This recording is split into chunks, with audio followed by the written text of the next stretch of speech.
Well, first ride on the new KTM SMC R390 is going to be cut short. I've got 9 miles on it. It's not safe to ride. I got the foot peg on the left side. That bracket tightened up to where that's solid now. They delivered it to me with the bolt ready to fall out. The thing was loose. When I put the kickstand up and down, I noticed it was moving, so I checked the bolt. Sure enough, the bolt was ready to fall out. This bolt right here was ready to fall out, and that one was loose. And then the reason why it's really not safe to ride right now is this right here. This bolt here is stripped out. The bottom one is completely stripped. And they adjusted this for me. And I was sitting on it in the showroom and it was way high, and I said, can you adjust that down a little bit? So they, took it in the back and they adjusted it down. Well, they stripped out the bolt when they adjusted it down. So now, this mirror is like a big sail.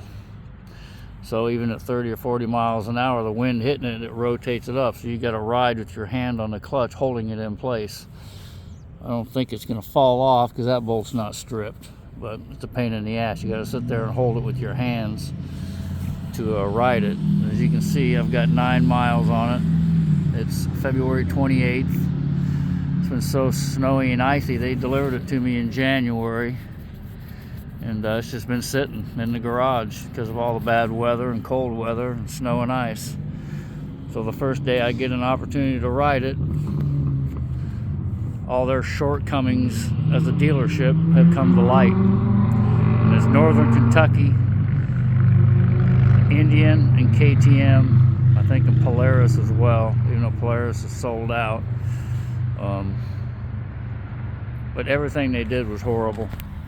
They had to take it in the back and unlock it. There's a thing under the seat. There's a port for them to plug into. They didn't put the port back in place. There's a fuse that they got to do something with when they, when it's sold and they deliver it. There's a cap that goes on that fuse. They didn't put the cap back on it. The license plate bolts were put on backwards because the temporary tag was mounted on it. The heads go here. The nuts go on the back side. As you can see, the nuts right here, they had them backwards. So everything they did half-assed and fucked up. Unbelievable. Looks like I'm gonna have to take this thing to either Fairfield, Ohio, or Lexington, Kentucky to try to find a decent dealer, because I don't trust these guys to touch this bike. They are gonna fix that clutch and mirror lever. I'm taking that. They're either gonna come pick it up. It's supposed to get cold and rainy again. I'm gonna call them Tuesday when they're open, and I'm gonna say, come pick this thing up and fix it and make it right, and check all the other bolts on it while you're at it, because that's unsafe. To deliver a bike this unsafe to ride blows my mind. The foot peg and shifter's ready to fall off, and the clutch levers bracket's stripped out, and it's moving all over the place. And the guy that stripped that damn well knew he stripped it. He had to have. There's no way you're not going to know, because you just touch it and the thing moves. And I tried to tighten it down, and it spun just a tiny bit, and then boom, it wasn't, it was just free spinning. So I'm seriously disappointed. It's an inexpensive bike. It's only $6,000, but I don't think the flaws are in the bike. I think it's in the dealership and their lack of giving a crap.